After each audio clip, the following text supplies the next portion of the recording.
có rong xe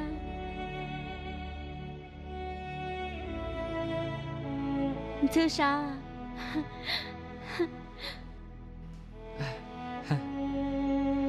Hey. thưa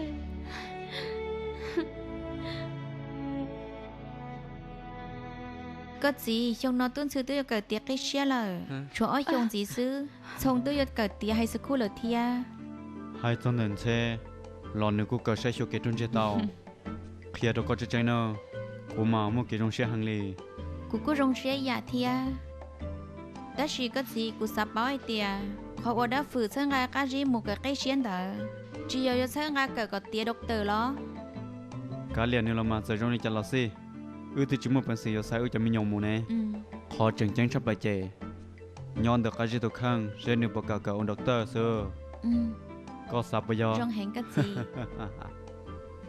ô lương từng ra tuần đấy tôi chen đỡ nọ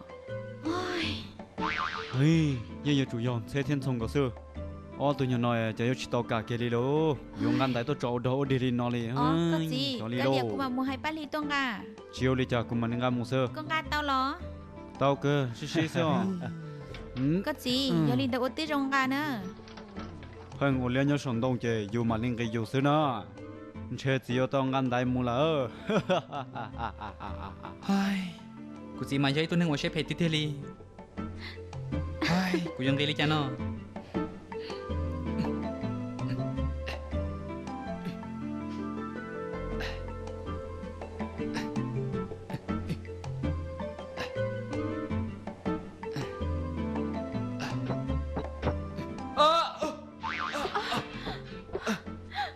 thưa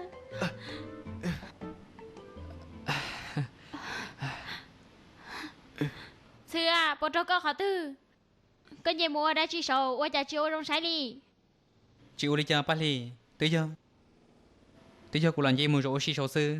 gì mua xí nó lo Ừ.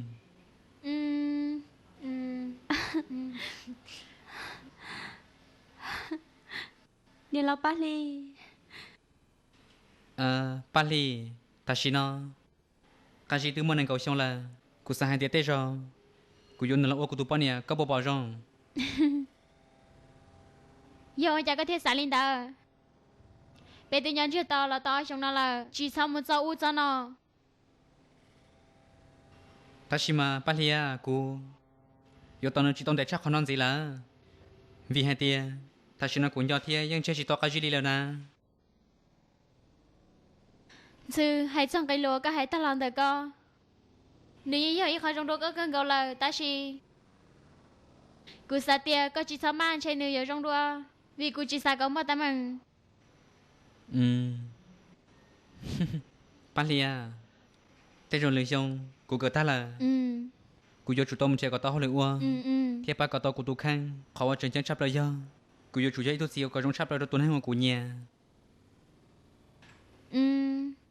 thưa à có trên để tao cái gì cởi tiệt cho bé xong là sư cái gì nữa tôi cởi tiệt ta là cụ sa tia ní trên đây bộ cha li Ai.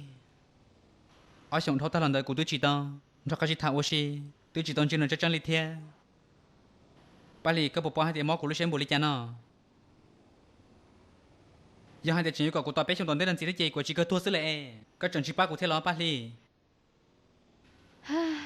thưa à có tụi co dù qua cũng mất tâm bằng đôi bé chế năng lo có tự nhiên là dân đi nuôi niệm nó là bé xong gì xứ có trận nhất chỉ tao thế lo Giờ vì lý cha có thể chỉ sao bỏ đi xem được cụ kia lì. cụ yên sao bỏ lắm mà ta chỉ thôi giờ dù chú tao qua trở đi chợ lùa tao cho chê cả chỉ tao cái gì cả tia còn nếu ba tao nếu tao khăng thiên nếu tao nếu tay cho cụ sa hai tia có thể cái gì nếu cho cái lối nhiều chủ một tao rong sư qua linh ta na Ba lì bây giờ có sao hai tia. Có là hai tia lúc non dễ cụ xứ nó.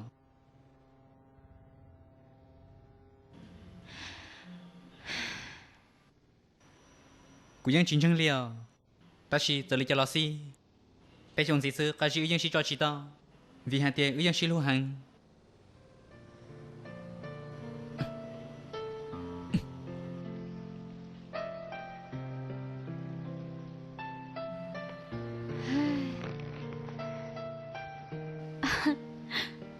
nè lo bắt ly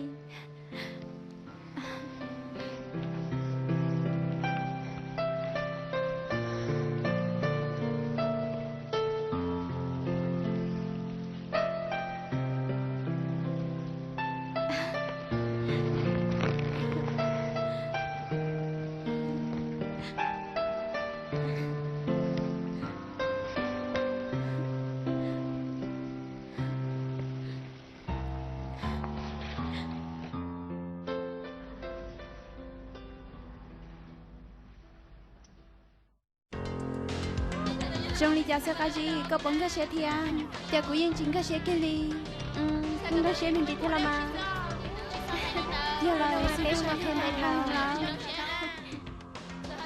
nhìn hồ cái gì nha đã chi cái gì có mua hơi lâu nên tao na cũng mà đi ra cá lo chỉ đua con này có cần tới trong trà sư cũng như thế cái gì nè lâu tên đàn na nhưng nè lâu tao có muốn ra nè lâu nào mà qua cái chân tao na tiền xí mà thọ tang cũng chẳng mất cần tang gì thia ôi nhưng chú đi chả liao cái gì nè lâu cho lũ đâu có hay tiền nè lâu giờ chú sao cái lâu cần giá sẽ hay cần tang qua đi qua cái chân na mua nhất liền ta chơi mua tài xí nào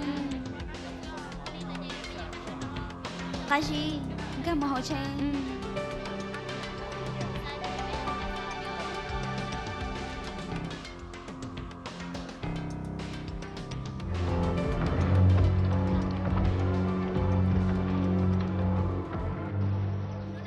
hey vâng thưa cậu thà có sao hay tiệc có dùng mua hơi khó từ nào ta xin nó cũng cũng sẽ tôi là thế cho tôi sao dùng mua hơi lần đấy nè rồi lo có từ tàu